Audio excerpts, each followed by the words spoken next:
Welcome to the MorningStar Podcast, a space for real conversations and shared experiences. Together, we'll explore the ideas and stories that inspire, guide, and connect us all. Let's get started. The MorningStar Podcast discusses topics related to recovery, addiction, and mental health, which may be sensitive for some listeners. We are not medical professionals, and this podcast is not a substitute for professional advice or treatment. Listener discretion is advised.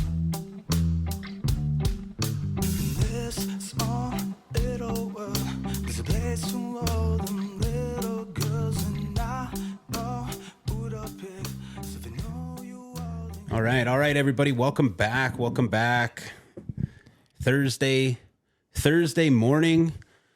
Recovery on the Plains starts here in a few hours. We've been out there this morning kind of getting everything set up at the event center. We're excited about it. I think this is our fifth or sixth annual Recovery on the Plains. We see the growth. We see the excitement. The energy is in the building. And that kind of brings us here today. Sitting next to me is Chance Rush. And this episode... Actually, honestly, this episode came up yesterday. Chance came up. He was in the building. He stopped in. We don't want to skip opportunities to bring individuals on that we know have a good message, that we know can bring something with some depth and some weight. And Chance was very gracious to accept that offer to just come on and talk to us for a little while and see what we can kind of push through the shoot, if that makes sense. And man, I first met Chance probably 4 years ago at Recovery on the Plains, and I was up there speaking. Yeah, I was one of the speakers Sunday or something like that, and you came up and just the enthusiasm, man, and the humor and the light. I mean, you were even going at counsel and everybody that was on there, and it's all love, you know what I mean? and it's really good to see what that is, right? Because what we do here, MHA Recovery, I mean, obviously, like our whole thing is drug and alcohol, right? I mean, and it's just kind of reuniting all those relatives back with their families and helping them through the issues, through the legal system, through all of that stuff. And we hit them with a lot of recovery, right? We hit them with a lot of God. We hit them with a lot of all the things that we believe that we've gone through ourselves to get there, right? And sometimes what's missing is a Chance Rush, right? Somebody who can kind of come in and clear the air and just kind of spread that joy and positivity around. So I'm really excited. So thank you for being here today as well. Why don't you tell us a little bit about yourself? Just, a quick background of who you are, where you come from, all of that stuff. Yeah. Well, obviously from the Fort Berthold Indian Reservation. And a lot of times I claimed Newtown to be my hometown, but my uncle, Bruce Gillette, let me know that my family really grew up down by the water in Twin Buttes. So big shout out to Twin Buttes. And, whether it's Twin Buttes or Newtown, Craig, I always try to do my very best to represent, our people, our community, our tribe. Everywhere I go, anywhere I'm out there in Indian country, have the privilege to go a lot of different places. But I always do my very best to make sure that MHA is on the map, and I was repping MHA and playing my part. We have so many talented people, from our homelands, and I just like to just play my small part of it, make my home in Dallas, Texas now, and have the privilege, thanks to Justin Baker and the crew, and you guys for giving me the opportunity to come up here to MC our Recovery on the Plains. It's been a few years since I last been here. So I think since seeing you on stage. So just to be back up here. Wish I was up and had some time to go up to Fort Berthold, but but Fort Berthold came here. We have a lot of good energy here, and it was nice to come in MHA Recovery yesterday, and just to see the goodness, see the goodness and the good energy, and also to MorningStar Podcast. Really means a lot to me that I can sit in with you guys today. You guys are being branded. You're well respected, and I know that we're going to continue to follow what MorningStar is doing. So very grateful for the opportunity to be here. 100% appreciate that. I spent be honest, I spent a little bit of time Googling you. Just about an hour ago. I just want to make sure when we come on, I want to make sure that we're informed on who the individuals are, because the one thing I know about you is that you're involved in a lot of things. Yeah. Right? I mean, I know that you do obviously do the emceeing. You do some motivational speaking and acting as well. Right. And so I just want to make sure all of it was known, is that you can be that kid from Twin Buttes. Right. Yeah. And you can go on to create this brand for yourself, and you can go out, travel the country, travel the world, carry a message, develop a message, right? And not just a message that's pulled from all the textbooks and all the things. It's pulled from life, right? It's pulled from experience. It's pulled from sorrow. It's pulled from happiness. It's pulled the emotion can be a vessel for success, And I think that you're the perfect example of what that looks like. And so even now today, how long have you been, how did you even get started? How did you get started in all of this? Yeah, about 25 years, and I owe a lot of it, honestly, to Edmund Lowe Middle School up in Newtown. Obviously, I wasn't the brightest kid. I was illiterate. Sure. Taught myself how to read at an alternative school in Enid, Oklahoma. But just growing up as a young person, seeing, the potential, all the wonderful things that I know that I could bring to the table. So my way of communicating was through humor. My way of communicating was through laughing. My way of communicating was through sports. And so, right after I graduated college, to be honest with you, I try to be a social worker. I try to be a caseworker, and I just really felt like God was calling me to do much more, for me to do much more. And I just got involved with, wanting to go to tribal communities and speak. I actually, speaking of sports, I was a runner, and, very fortunate to run myself through high school, run myself through college, was able to, get sponsored for a few years as an elite runner. And I always had to go out and find sponsorships, and I always had to go fundraise. So I'll be honest with you, ever since I was right out of college, I had to learn how to be a fundraiser. And obviously I'm not good at writing grants. So I would have to go and try to meet with people and say, hey, can I put your logo on my singlet? Can I, can I talk about your program, over here? Can I come to MorningStar Podcast, see if I can put a sticker on my singlet and y'all can give me what you can give me. Yeah. So just the way that I wanted to communicate, and communicate my message. And so that's how I got into it. And then the next big thing is I bought my domain name, chancerush.com. Yep. And I just wanted to do running camps. And then it just snowballed. And I really do contribute to a lot of things. Craig, the first one is my spirituality. Anybody out there, whatever you're going through, whatever you're dealing with, that spirituality is a hard avenue to go down. A lot of us think it's so easy, just pray about it. No, there's people out there who are struggling and they're praying every day. So number one, obviously was spirituality. Number two was my culture, just, representing the first people, representing MHA, representing the 3 affiliated. And the third big one was just my sobriety. Cool.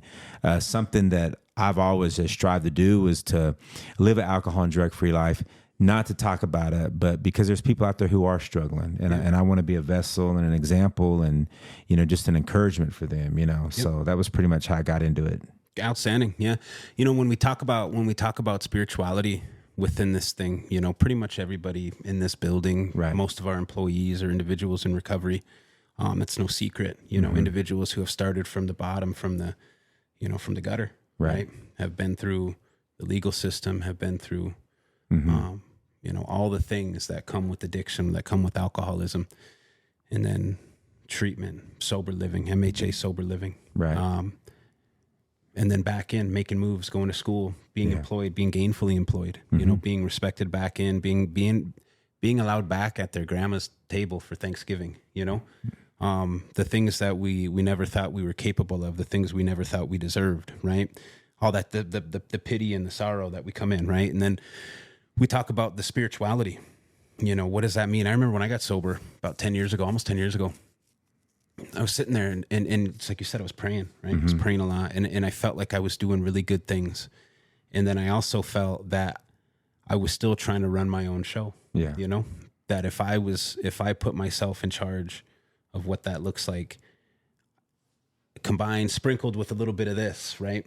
Then boom, it's going to blow up. And it didn't look like that for me, And I guess my question is when you talk about spirituality, when you talk about kind of that path for yourself, how has that impacted the success that you found today? And how do you see it being able to kind of impact the events that we have, Yeah. And also kind of want to phrase my question, because I know you travel all over the country, you're involved in Indian country all over, and so your perspective, our perspective here may not be the perspective in Oregon, may not be the perspective in Florida, how does that kind of shape how you try to carry a message when you get out there? Yeah, a lot of it is to practice it, to practice spirituality every day. Don't go through the motions of, just going to a sweat or just going to church or just going to, ceremony. I mean, if you think about it, the sweat lodge it's living. It's a living area.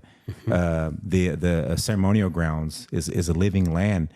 The church is a living sanctuary. So what I'm trying to say is that spirituality, your walk with a Creator, it's a living relationship, and you have to practice it every day by praying, by talking good, by honestly, ladies and gentlemen, going for walks, by exercising.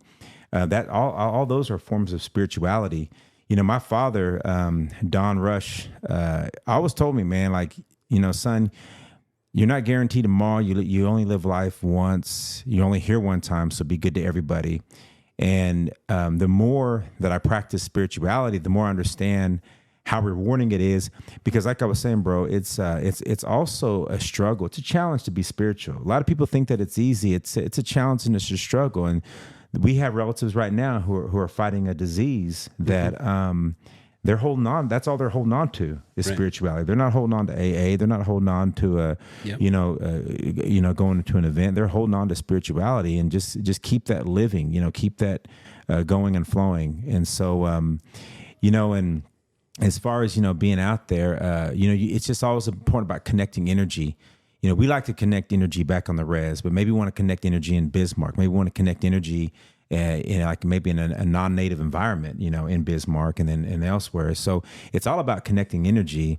And the more the energy you connect, bro, is like you find yourself, wanting to win every day. I mean, honestly, like I've never been in this for me. I've never been in this for Chance Rush. I don't like to do things for Chance Rush. Literally, I love doing things for God. I love doing things for the people. Yeah. And I don't care about meet and greets. I don't care about, being featured in anything.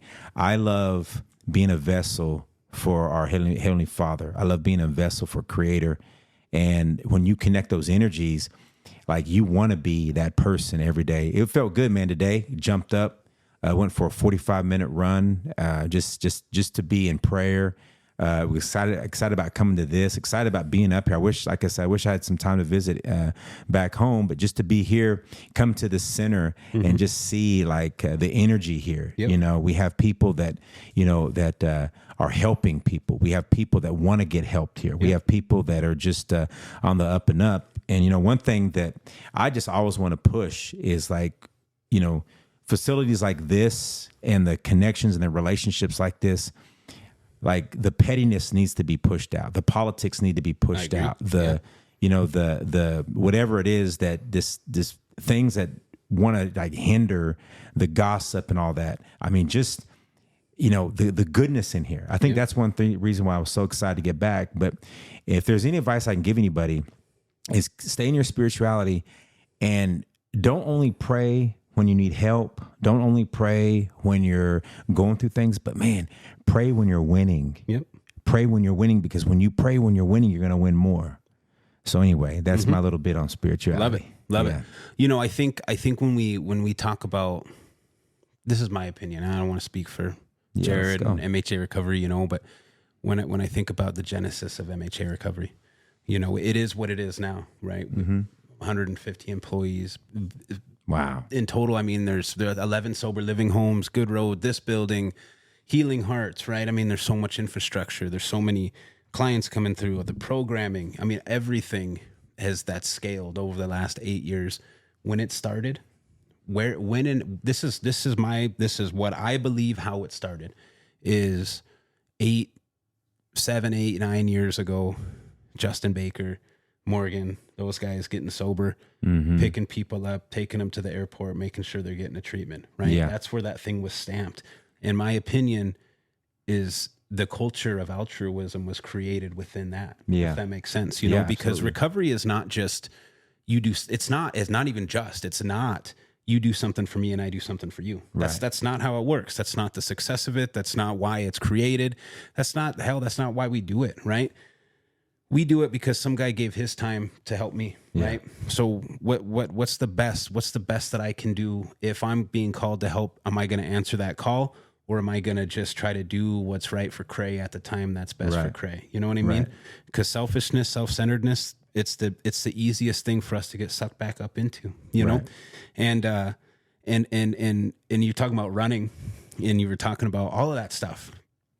All of that stuff is in my opinion like the evolution of what a successful life is. Discipline, right? Commitment, all that stuff. I'm trying to lose weight myself, you know. I've been going to the gym at 5 a.m. and all that stuff. It's funny, yesterday when you came upstairs, I was laying in I was I had a long ass day. You were in the best position. I had a long day yesterday, and I was with Ethan in the office, or JB's office, and I was just took about 2 minutes to lay on the couch, and JB came up and he kind of whispered and he said, "Chance is coming," and I didn't put it together, right? And all of a sudden, Chance walks in, and here I am sprawled on the couch. It's like, God damn! I wish I was doing that. I know, literally. I wish I just got off the plane. Yeah. I wish I was doing that. You know. But even your uncle Bruce Gillette, you know, he was if I'm thinking of the same Bruce Gillette, he was in LAC for 34 years. He's an OG. Yeah, the original, you know? Bruce Gillette. Yeah, I met him when Good Road wasn't even built yet, and he was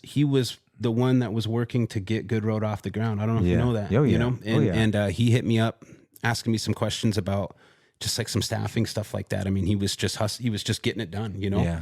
And after Good Road opened, him and Linda would always come in, and they were welcomed as just respected, very, very respected individuals in this community, right? Coming in not to say anything's right or anything's wrong, just to make sure that we know that they're there. Yeah. You know what I mean? Yeah. And I really appreciated that about them. I always have, you know? Yeah. But I kind of want to go back to what you talk about health, because I know you do some health stuff as well. Yeah. You do some wellness, and you want to share a little bit about that? Man. Yeah. You know, here's what I think in life. Everybody out there has to be the person. Like you know, the person. We think about the person as far as like, is he in recovery? How many days has he been sober? How is he doing? How is he feeling? Right.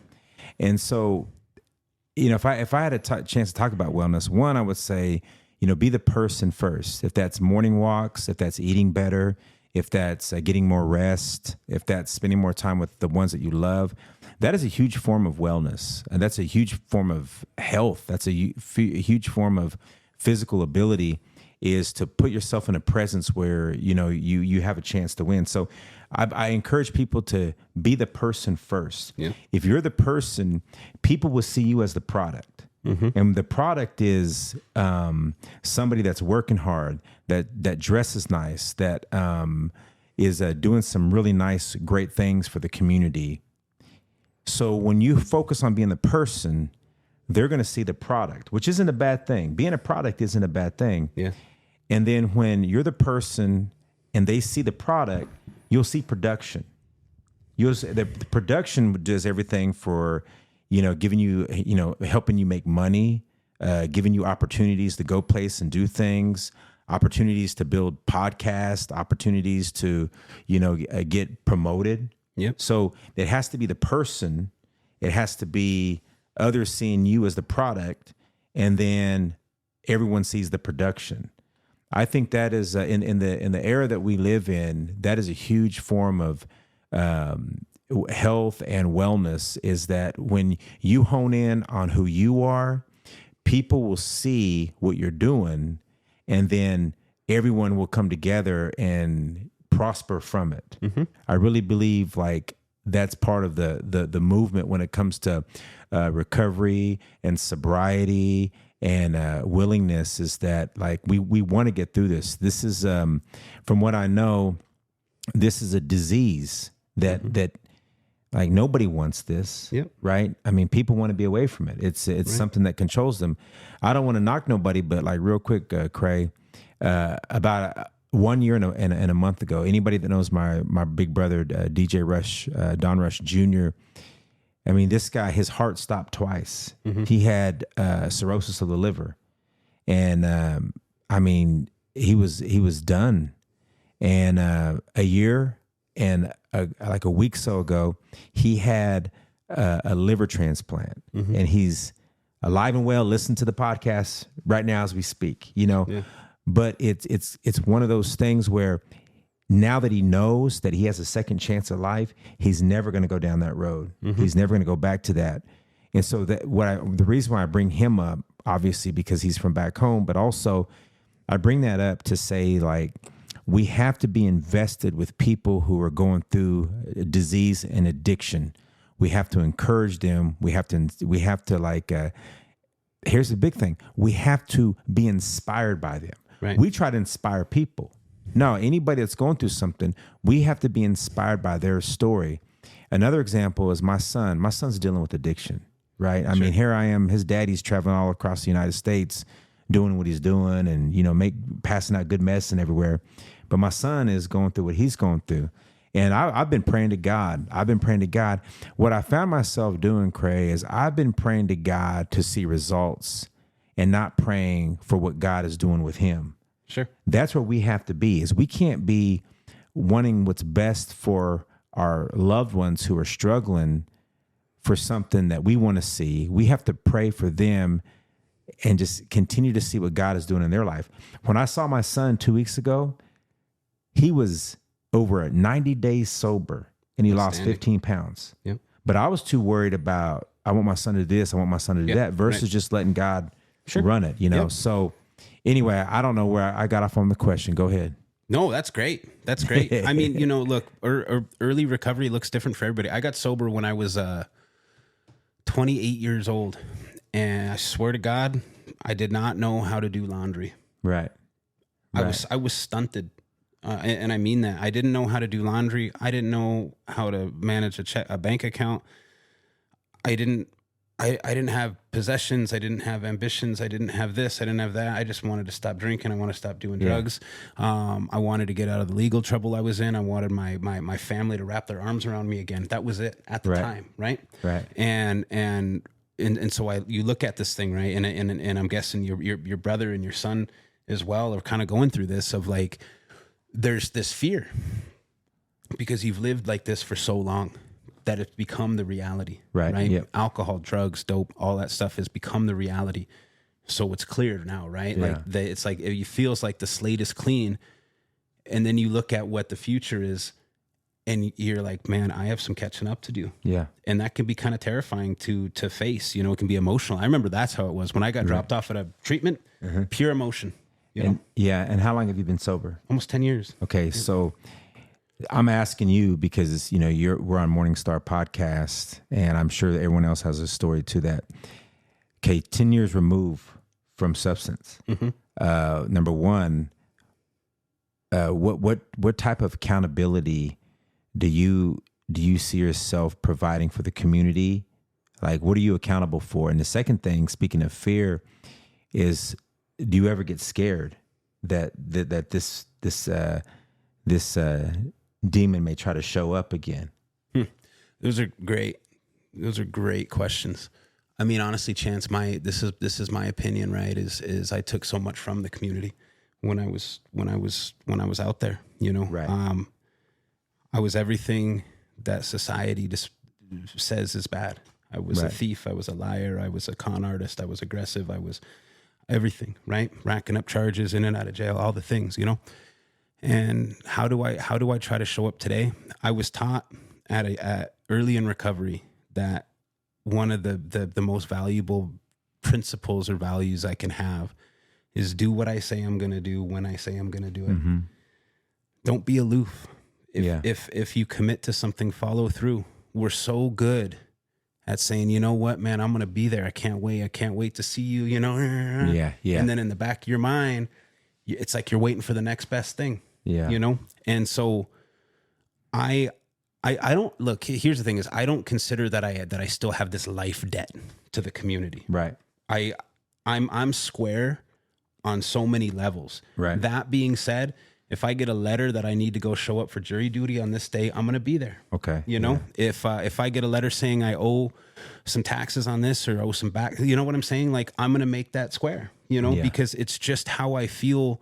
One, how I don't get to come on here. I don't get to go to these groups, visit with these relatives that are coming in, talk all this thing about how life is this and all you got to do is do this. You listen to me. And it sounds really good for an hour or so. Right. And then those other 23 hours of the day, I'm not, just like you said, I'm not practicing anything that I'm doing. Right. Yeah. Look, this is 10 years of trial and error. I'll be honest, I can still screw up in life. Yeah. And that's one of maybe the most important thing I've learned. Sobriety does not equal freedom from pain. Yeah. Freedom from sorrow. Yeah. What it means is that I just have the ability now to look at perspective. Yeah. I have the ability now to change how I handle things. Yeah. Right. I have the ability to show up or not show up. Yeah. Yeah. I mean, so it's out there, right? Mm-hmm. And it's for everybody, but it does take work. Right. It just takes that, but I appreciate that question. I really do, Yeah. Yeah.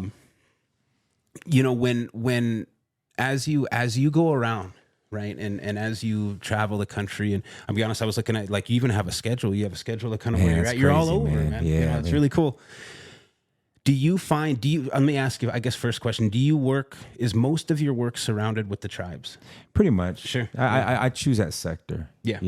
I've been offered to do like a lot of Main Street stuff, but I mean, honestly, Craig, sometimes I want to go do it, but God's like, nah, Mm-hmm. I got you here. We prayed this much. We built something. Yeah.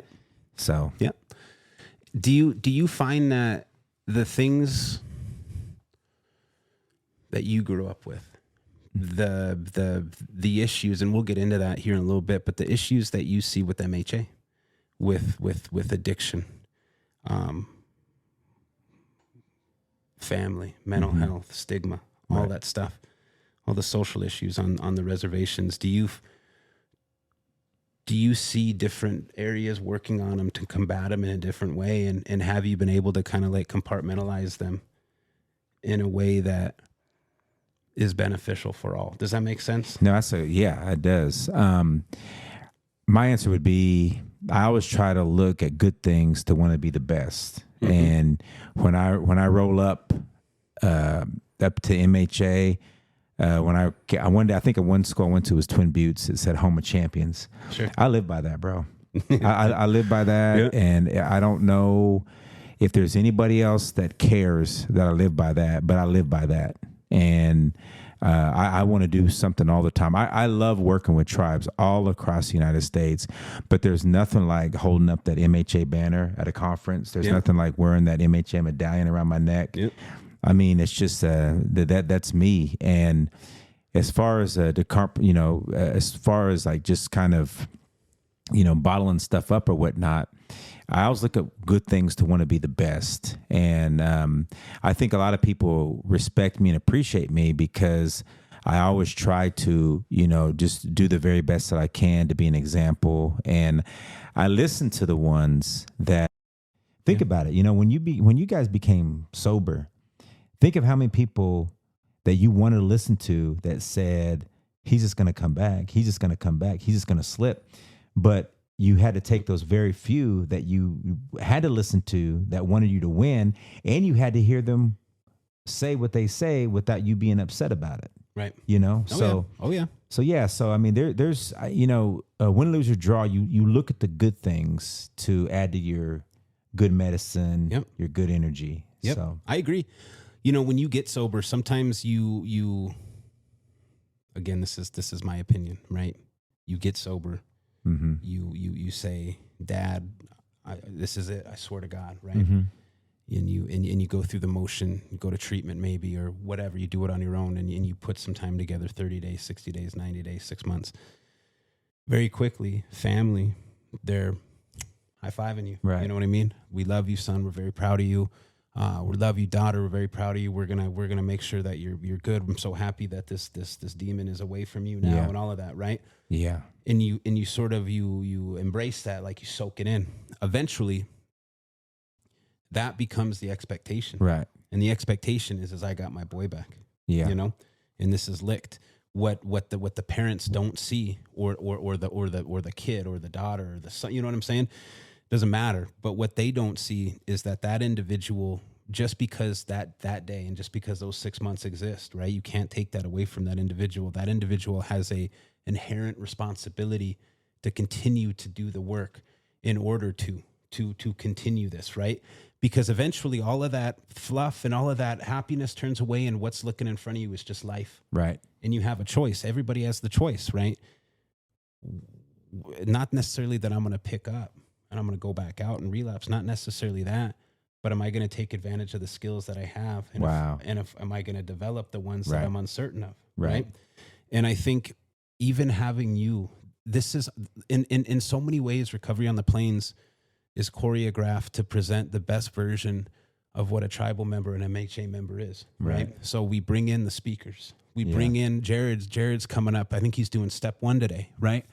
And we have an MC. Right. Yeah. Man. Yes. And I can tell you that there has never been talk of having somebody other than Chance Rush come up on that stage to do it. Right. Because what we're trying to do, I hate to use the word showcase, but I'm going to use the word showcase. We are just trying to present this message that success is not just limited to the initials at the end of your name. Right. Right. It's limited to the size of the heart. It's unlimited in the size of your heart. It's unlimited in your integrity. It's unlimited in your ability to show up, you know?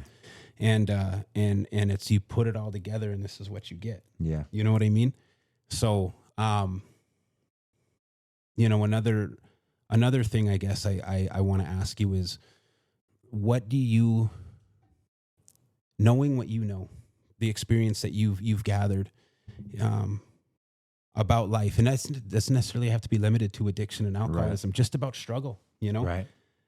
How do you want to continue? Like, what's next? You know, what could you do if you had unlimited resources, if you had the full backing of whoever and whatever you need? Right. What would be next? Man, I want to do more movies, you know, honestly. Really? Yeah. I was actually, I've been meaning, I was going to ask you about that, but you know, to be honest with you, man, it was kind of cool. I was actually up here with Scott Davis, Brad Hawk, Uncle Ray Moore, BJ Rainbow. Believe it or not, I was actually up here for an event that I was invited to. And I got these guys together and I said, hey, man, I want y'all to pray with me real quick. I said, I want to get into acting. Yeah. I want to be an actor. I want to try this, try that. And this just happened, you know, after my mom was killed in an auto accident by a drunk driver going 140 miles an hour. And I just circled him up at the United Tribes had a conference going on. And I just prayed with them. Mm-hmm. And I said, I want to get into this. And then I started doing a stage play. And there was an agent, you know, that the writer was telling me that there was an agent in the audience, and someone found my number. I got involved with wanting to do acting, and so I started doing it. But if I had resources, I would definitely want to, you know, get more into the film.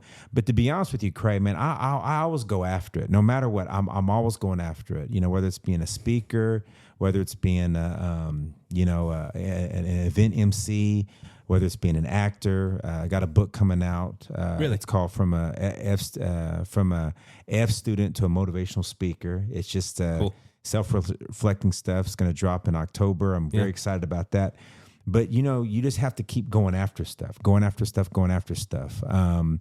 know, I signed up with an agent out of Dallas. Going to do some movie reels, going to kind of produce like my own little, you know, auditions and stuff like that. But just always go after it. It's a tough market, but you just always go after it. And that's, if there's any advice I could give anybody out there, just, keep seeking resources that you can build. Like, you got to make these resources happen. I wasn't a gold medalist. I wasn't a rap artist. I wasn't an actor. I wasn't a politician. But I said, hey, listen, I'm going to buy a domain name, and I'm going to go out in Indian country, and I'm going to share my story, and I'm going to be impactful with it, and the rest is going to be history. Yep. And that's what it's always been about. But anytime that I've always wanted to get involved with something, you just got to go get up and go do it. I mean, that bus of success isn't going to show up. That bus of sobriety isn't going to show up. You got to go get on the bus. You got to run over. You got to wait for it. You got to wait for it you got to wait for knowing what time it's going to get there. And when that door opens up, you got to jump on. And you got to make it happen. So, like I said, other than God and myself, and the things that I want to do in life, I always want to be a best example for where I come from. And one thing that I just love is the ones that want me to win. That's what you got to pay attention to. Yeah, is the ones that want you to win. I agree. I agree. You got to build. So you got to build. So to answer your question, you got to build your resources. And I believe. Yeah, I agree. I believe around here, when one of us wins, we all win. Yeah, absolutely, man. 100%. Man, Jared's just finishing up college. He's going to go up to Good Road and start his hours to become a licensed addiction counselor. And man, he busted his ass for years to get there. And I'm telling you, Jared, I'm gonna shout you out here real quick. Be upset. Don't be upset with me. My wife works for the state of North Dakota. She works for the Department of Corrections, and we went out there to go build a sweat lodge at one of their facilities out there, probably last about 6 months ago or something. But we all had to do a little background check, Yeah. And so I submitted mine, Morgan submitted his, Ethan submitted his, and Jared submitted his, right? And Lexi called me and she was like, this Jared Volk, man. And she's like, he's got the longest rap sheet I've ever seen in my entire life. Yeah. She's like, the warden is screaming at me like, why the hell would you let this guy on, Wow, and man. I said, because he's probably the best of us, Yeah. And now he's graduating. She had to go graduating for college. real, right? Wow. Isn't that wild? She had to go to bat with the warden, go freaking 12 rounds with the warden. And then, they came on. And I guess the point I'm making is the lowest point that you find yourself in is not the point that defines you. Right. Right. Right. And I think we often just kind of like what you said about just continue to keep doing it because we don't know what we don't know. Yeah. Oftentimes when you come into this thing, you're looking for a mentor. You're looking for somebody to attach yourself to. Right. You're looking for a chance to put the things in your ear. But sometimes we're looking for the wrong thing. Sometimes we're looking for the guy with the biggest muscles. Yeah. Or the brightest car, biggest, shiniest car, because that's the definition that we've created in our mind of what success looks like. Right. My opinion is that, again, it starts back to like kind of your question about accountability. Yeah. You start creating principles and values for yourself. Yeah. What's important to me and why, Mm-hmm. Why is my family important to me? Why is making sure we got, again, full transparency, we got Recovery on the Plains. We got this big speaker tonight, Chris Herron, coming in, right? Man. And I also have my 7-year-old son's last soccer practice of the season where apparently there's a scrimmage of parents against kids. And I told him a couple months ago I was going to be there, Yeah. And if I'm doing what I say I'm going to do, when saying I'm going to do it, that's right. then that's where I'm going to be, Yep. And it's important to me to continue to do that because again, man, I can be a selfish guy at heart. Yeah. You know what I'm saying? Yeah. But I kind of want to get into the acting as well, because I know you're I don't want to say your last thing because I don't know everything, right? But I know you were in the Scorsese movie, Killers of the Flower Moon. Yeah, it was crazy. With DiCaprio and can you even so motivational speaker, health coach, I'll say health coach, for an actor. How'd you get into it? Okay, so in a nutshell, I decided to start doing stage plays, and I auditioned for a guy named Wadey, and I wanted just like a supporting role, right? And because Wadey, he was funny, he got to fight, he didn't have a lot of lines.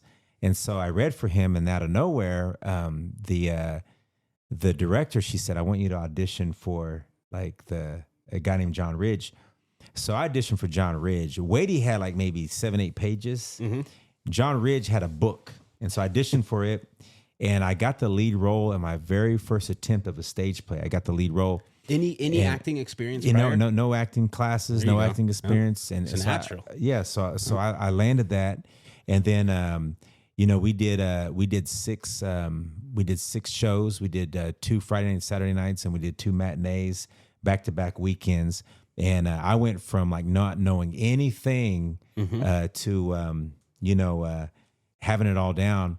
And there was, you know, like I said, the writer was telling me how there was an agent that was in the crowd. And when the event was over, some lady asked my name, got my information.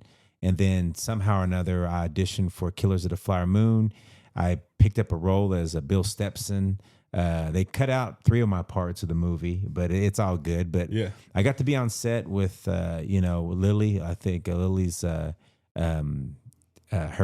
her trailer was like right next to mine, and I would always see her kind of out and about. And then on set, you know, I spent a lot of time with a guy named Scotty Shepard, who kind of gave me some really good advice about just, you know, you have to make it happen, because he was doing stage plays out of New York. He said, you have to make it happen. Like, there's going to be people out there who are going to sign on with me, and, you know, I can get you in movies here. He said, but you have to make it happen. And then, you know, just being on set, like real quick, you know, as far as acting, I don't really. So I did one movie called Killers of the Flower Moon, and then I did another TV show called Panhandle that I filmed in Savannah, Georgia, with Forrest Goodluck, who's also my cousin. Yeah, who's also your cousin. I got a picture. I was looking at a picture of him the other day, but yeah, we filmed down there in Savannah. But the cool thing is, we were getting in line one day. We were, you know, it was 97 degrees. We were getting in line one day, and all of my friends were all from Oklahoma. They were, a lot of them were extras. And so the extras had a really nice tent, box lunches, going there and kind of stay cool. Yeah. And I was on my way over there. And then somebody stopped me and said, "No, Chance, you know, we're cast members. We have our own, our own spot over here." Right. So we went over there, man. They had shrimp for us. They had carne asada. They had steak fajitas for us. Different way of living, huh? You know, and so I got in line, and I was in line with Leonardo, and me and Leonardo was just like this. And then we sat down, and because we were waiting on the shrimp, so we sat down, and it was hot, and we visited for a little bit, and it was just hot, and I looked at him, and I was like, in my mind, I was like, I seen this dude in the Titanic, I seen him in Wolf of Wall Street, I seen him in all these movies, and I'm sitting right here with them. And that's when I realized, like, you have to go after it how you want to be. You have to go. You can't listen to SAG people. You can't listen to your agent. No disrespect to my agent. You can't. And I love my agent, because my agent does reach out to me often. She just hit me up last week and was telling me I need to play my part in this whole thing. And so, you know, if you want to get into any profession, you have to make it happen. Yep. You know, if you want to be, you know, like Jared's going to become certified, you have to go make it happen. You know, and so I'm really excited about it. There's some really great things that are brewing, but I'm also just going through that prayer time. I'm running my acting career through spirituality, and there's a lot of times I've turned down some roles that didn't really depict tribal people to look that good. I turned down some roles, and I could have been in some movies, but it wouldn't have done us just, you know, to say, oh, well, you were in that, and you know, you kind of sold out a little bit. I don't want to be that person. I want to be someone that always has meaning. I never really cared about. I don't even care about, you know, like being known as an actor, but I have my SAG card, and, you know, I was in a major motion picture. Yep. So I have to take on that label. But I think real quick, Craig, the biggest thing for me, why really humbled me as an actor, was I had a chance to visit with Marvin Stepson, who's the great grandson of the character that I played. Yep. And when I got his blessing, and when I got his children's blessing to carry on this responsibility, that's what made me really want to get into films, is to just represent tribes and whatnot. And so it's a process, man. It's a lot of work. I mean, if acting was easy, everybody would do it. And sometimes you see people who are in movies, you won't see them for like 15, 16 years. But I auditioned 2 weeks ago. I auditioned last week. I'm still constantly going after it. I'm, going to do a little more, get into a little more depth with my career. But I also kind of believe in going where you're called to, you're called to be, right? Like I love speaking and working in communities. This is stop number 10 in 12 days. This is stop number 10. Yeah. And I'm grateful to be here. We'll go back to the lab tomorrow back in Dallas, and we'll get back in the gym. We'll get back in front of the camera, and we'll keep trying and going after it. Sorry. No, perfect. Do you think, being a tribal member, going into acting, do you find, I don't know, an idea of Hollywood, an idea of film that's created surrounding tribal members? Because you said you've turned down a couple roles that you felt did not serve natives well, you know, and I really respect that, right? Because again, it's kind of like, I don't want to say sell your soul, because I don't think it's like maybe that far at that point in time, right? Yeah. I get it. In some ways, hey, I have a chance. You know what I mean? But to say no, I'm good. I feel like I know my worth. I feel like I don't want to be disrespectful to the people that taught me, to the people that came before me. You know, do you think that is like a endemic or systemic thing within films? That you have to navigate in itself. Yeah. Well, I think I'm still trying to learn it. Sure. I'm still trying to learn. I know that there's a lot of people in the industry that when they know somebody, Yep. They can kind of get on and do it. And I kind of feel like I'm a black sheep and an outsider, because I do want to do everything right to be in this industry. Like, here's an example. I got invited to go to a premiere one night, or like a meet and greet one night. And I was with, they were interviewing Scorsese and DiCaprio and De Niro. And while we were there was one guy that has always been trying to help me in my career, who was on set. He was like, "Hey man, the SAG people are here. Hey man, you want to talk to her? Hey."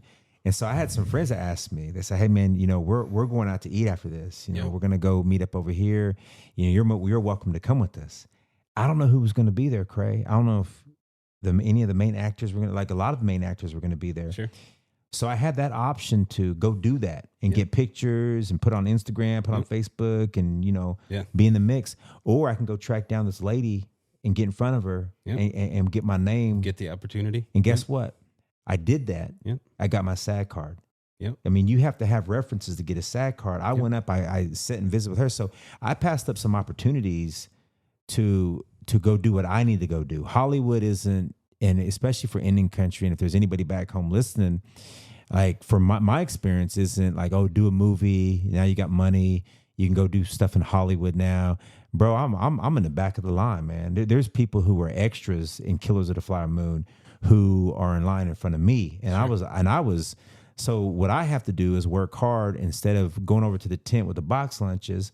I got to keep making my presence so I can go keep eating shrimp and steak, carne asadas and things like that. So I think like back home, I would say to our relatives, like, go make it happen. I mean, my goodness, we have people from back home that went off to go be doctors and lawyers, went to Ivy League school, that are all over the world. I mean, we're home of champions.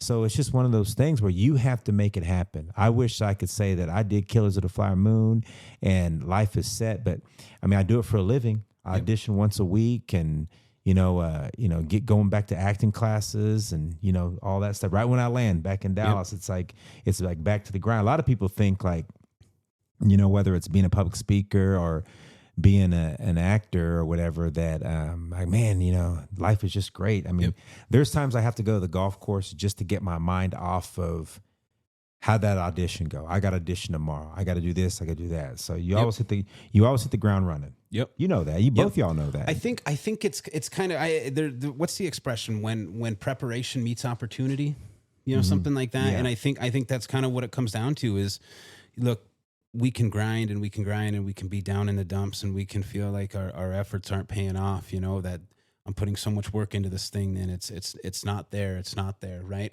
And I think, maybe even being an actor is a representation of that as well, because I don't know anything about acting, right? But I've heard the stories of the individual I'm moving to LA. I don't know what I'm gonna do. I'm just gonna go for it, right? And I think that's the idea of preparation, right? You're taking these initial steps, and then what's next, right? Is getting out, just like you said, networking, trying to make those relationships, trying to forge those relationships, so that when that call comes, it doesn't come from somebody who just showed up and is expecting that this is just gonna take off because I'm here now, Right. You know, Right. And I think it's like the way you described how you've gone about this thing is the perfect example of the idea of when preparation meets opportunity. And just like you said, I'm going home tomorrow. It's Sunday, you know, maybe I can lounge around, but there's work to do. Yeah. You know what I mean? Yeah.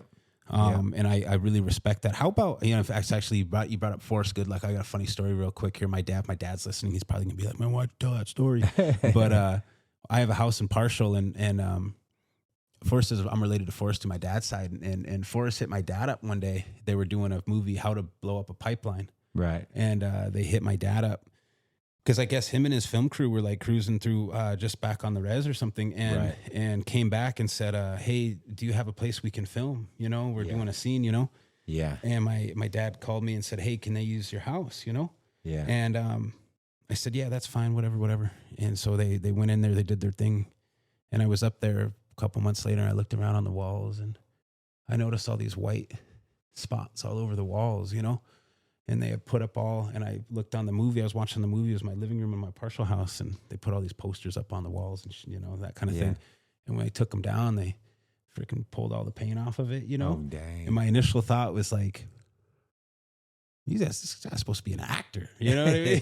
You're not supposed to do that. You know what I mean? And called my dad, and you should probably just send me his number, you know, because you know, just kind of making a big old stink about it, you know. Yeah. In actuality, it's a helm I bought from my two grandmas. I'm just grateful to have it now, and it's a family home, you know. And anyway, that's just bring up Forrest, and that's just I for some reason I immediately think about that. Man, he ruined my walls, you know. He's crazy. Yeah, he's very talented, and 100%. And the crazy thing about it too, Cray, is like I got to spend 3 days on set with him. I flew into Savannah, and you know, I think I had 2 scenes, and man, that guy, when he's off at 5 o'clock, that dude has a script in front of him, and he's just. Mm-hmm. He doesn't try to memorize it. He just coaxes it, and he just lets it come to him. And like one time we had like an hour and a half break before we had to shoot another scene, and he was just over there going through it, and he was just talking to everybody. He was just memorizing it, and it's just like he's somebody. And there's not a lot of actors that I saw that, you know, in my life that I would watch them like read their scripts.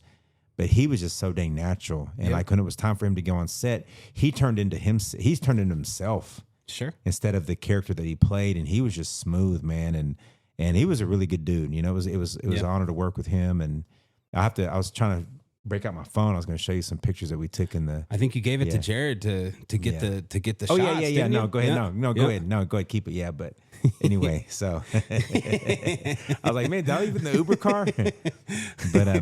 But you know, and with anything though, Cray, with anything, there's more to the backside than what people see on social media For or sure. they hear. There's more No on the doubt. backside. I mean, yeah, we're this really cool setup, and this is nice. But think about like, you know, this turns into, you know, not to be disrespectful, but this turns into the war room when we leave. No doubt about it. We cut and we edit. So, you know, that's one thing, you know, whether it's sobriety, whether it's, you know, wanting to, you know, get into any profession that you do. I mean, it's all of the stuff behind the scenes, you know, that you're putting into, and you know, where the persistent, you know, where the preparation, you know, meets up with the outcome, and you know, whether a lot of people may, you know, see that, oh man, he, you know, because I get it. I mean, I've got it before. I've heard it before, like, you know, you only did one movie, or you know, were you know, now who's your family up here? You know, I mean, I pay attention to what I can get done. I don't pay attention to anybody that wants to get in the way. I pay attention to what I can get done, and that's one thing I want to encourage everybody is to continue to pay attention to what you're gonna get done, because those things are gonna happen. Yeah, I think there's like this way. I don't know. Try to articulate this in a way. Is I think a lot of life is scaling from one little victory to the next. Yeah. Does that make sense? You know. Oh yeah. especially even in recovery. I mean, it's almost easier to identify in recovery, right? You get sober, you get your license back, you get off probation. Yeah. You get back with your family. You know what I mean? And then eventually you marry a white picket fence and all of this stuff, right? I mean, all the things that we do rightfully deserve, you know, and you know, hopefully we all attain. And you know, I really appreciate how you kind of handle those situations. Yeah. And how about real quick, what do you think about the story of Killers of the Flower Moon? Because I know it's a dark time in history, Right. For Indian people. And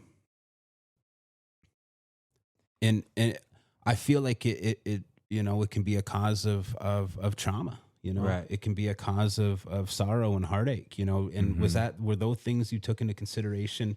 Yeah. Yeah. Man, you know, one of my scenes was when they found me in the hotel room. Mm-hmm. Bro, that was emotional. Sure. And I had to take 4 different angles, one by the door, one down by my feet, one right above the bed, and one right next to the bed. And we had to do 10 lenses for each one. So that's 40 lenses at 6 minutes changing them out. Mm-hmm. So basically almost, you know, 3 hours for 15 seconds of viewing something. And it was emotional because I had to hold my breath for, I think, 9 seconds every time they said action. And then flies would be on my face and whatnot. But yeah, that was triggering. I liked that it was 100% true. The only thing that I am frustrated about is that Ernest Burkhart, he got to die an old man with a bunch of money. Sure. And all the things that he did to Osage people. Right. And some of those other ones, the king and whatnot, they all got to live old ages and have money left over and died off peacefully. So that's, but I think Scorsese did a great job because he counseled and consulted with, you know, Osage Nation. So I'm grateful for that. I'm grateful to be part of something, even though I played a very, very small part.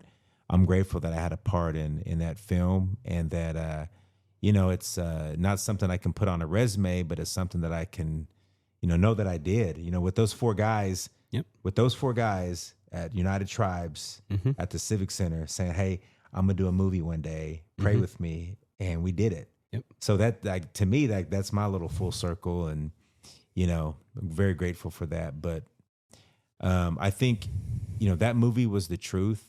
And I think everybody should live by the truth.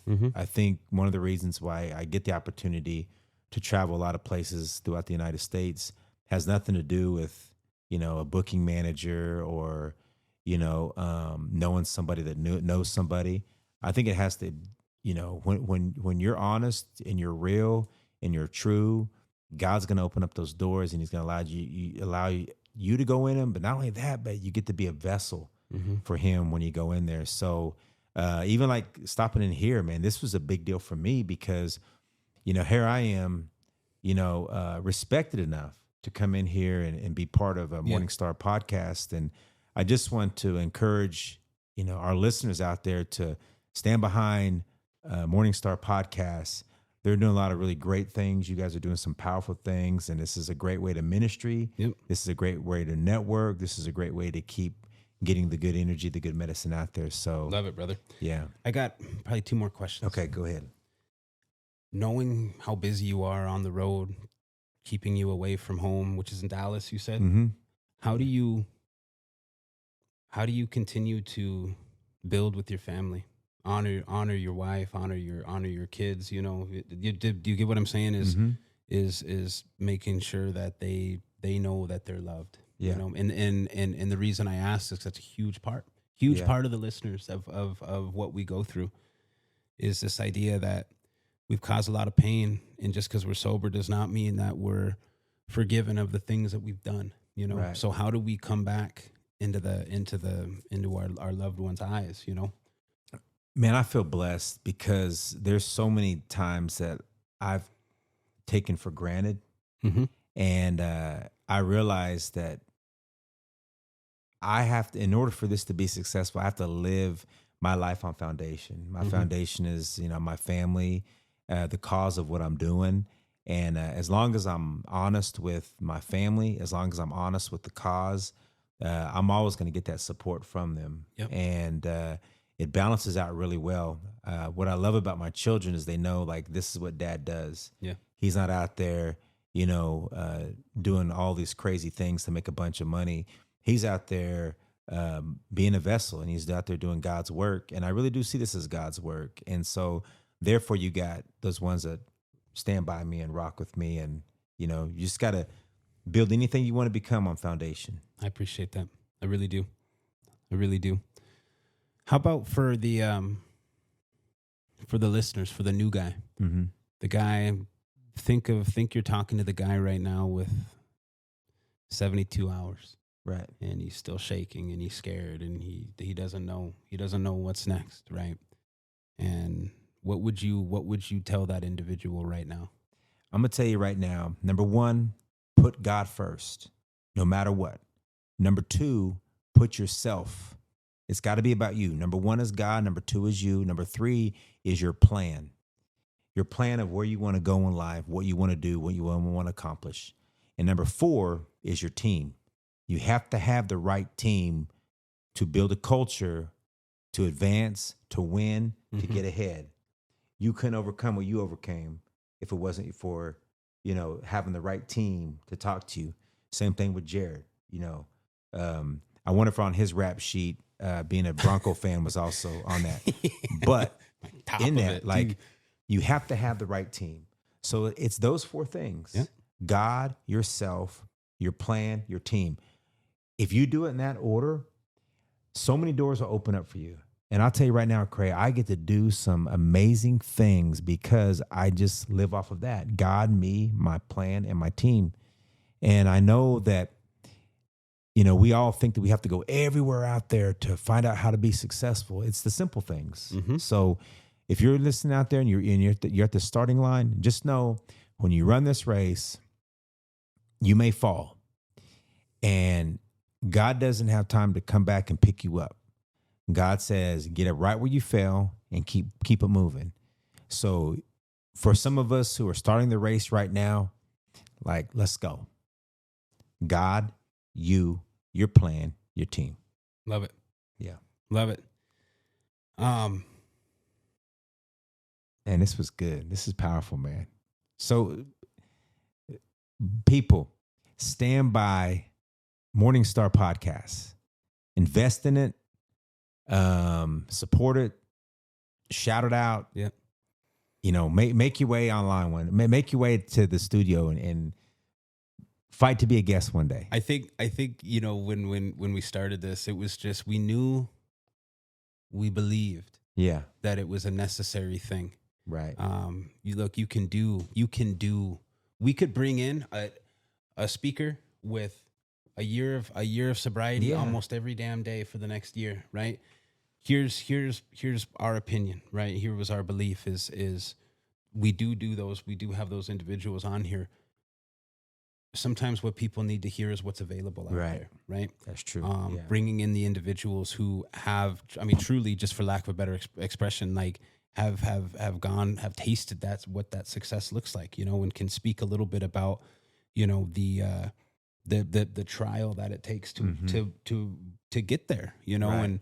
and so that's kind of the focus of how we did it, and I remember when we started, I was like, in no time at all, it's going to be Rogan, you know what I mean?